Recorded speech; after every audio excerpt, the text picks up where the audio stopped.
Ooh boy. Sunday, January 15th, 2023. We talk about one of the greatest horror films ever made.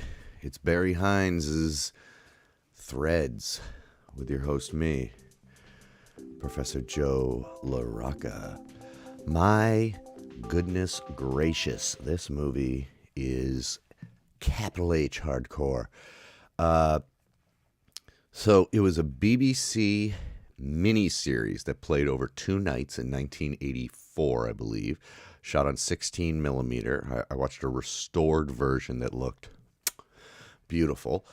What it is about is Sheffield in England, Sheffield Steel, the fourth most populous city in the UK,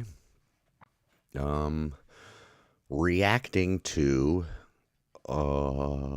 nuclear fallout across the world due to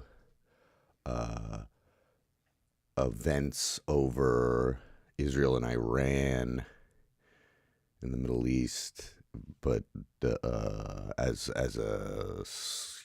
part of the Cold War. So it's Russia and the United States kind of launching nukes at each other, and it's low budget, despite how epic it is, because it's tons of characters and it's this major event, like a post-apocalyptic show or whatever. But the thing is, here's the thing. It's like clinical.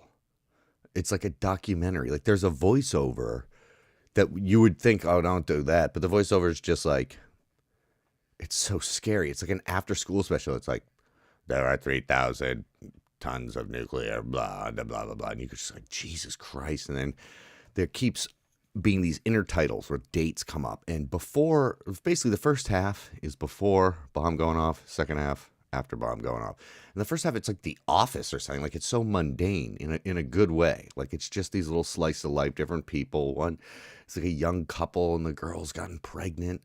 And they're going to get married. They have to get married. And they like don't know. And they're all nervous about it. And they're trying to like figure out what to do. And, we see, and slowly in the background, this threat of war starts peeking its head out. Just like in the background and like, on the pub TV and in newspapers and things like that.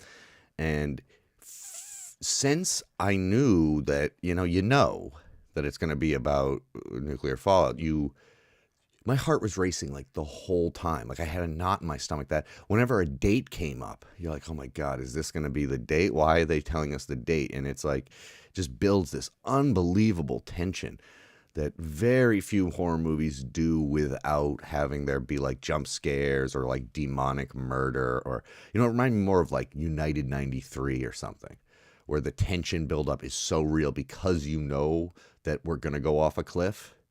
And so you're just watching all these people and you're like, oh my God.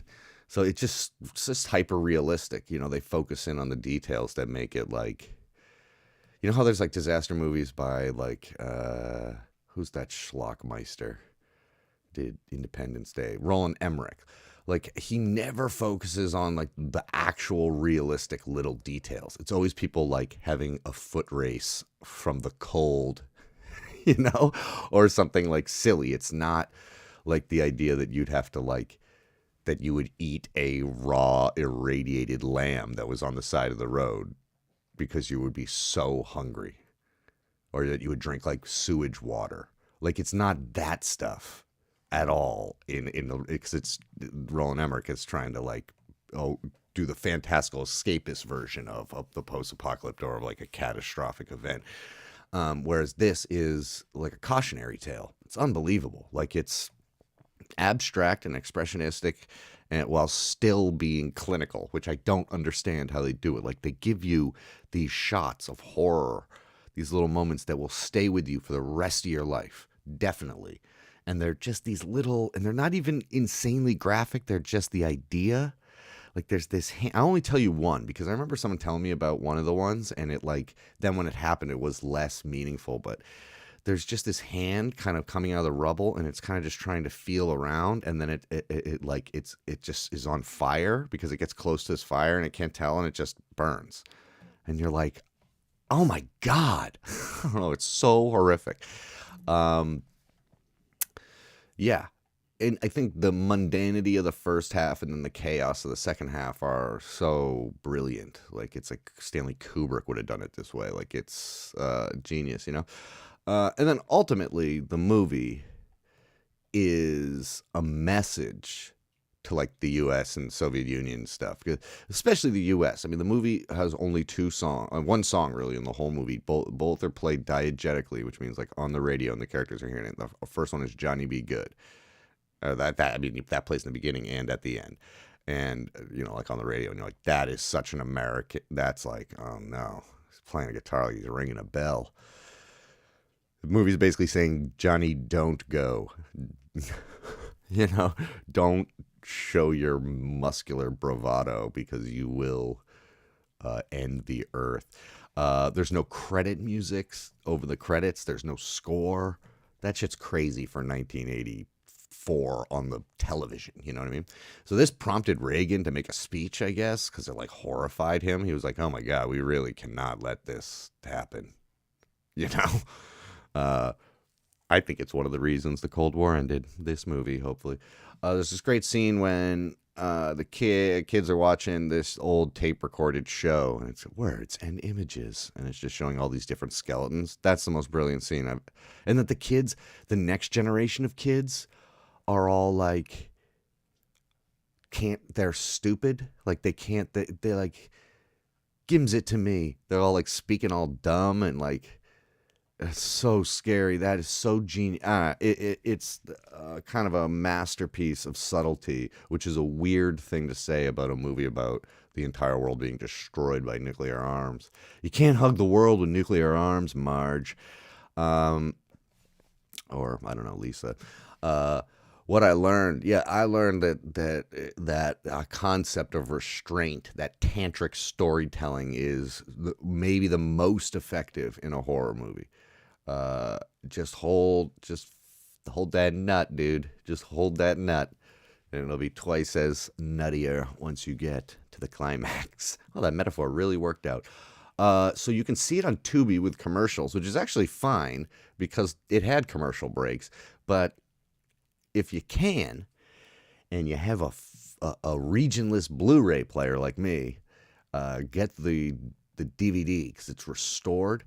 And I watched it 4:3, which was the original aspect ratio, but it also has a director-approved widescreen version, which I'm going to check out as well. But when I ordered it, I was like, is this movie 4 hours? Because on the box it says it's like 285 minutes. And I was like, that's weird. And in the UK, I guess what they do, or maybe it's just this DVD or Blu-ray, they added up everything. Like everything on both discs, because it's got two versions, or like two different aspect ratios of the movie. So it's like, oh no, it's only half that time. But that made it really daunting when I looked it up. I was like, ugh, 4 hours. That's gonna be tough. But no, it's fine. All right, cool. And now I gotta watch Giant to finish out the James Dean trilogy. Giant's really long too, but I think it's Gotham's favorite of the three. Anyway, that James Dean, not bad. Too bad he wasn't in Threads. What am I talking about? Anyway, have a good Sunday.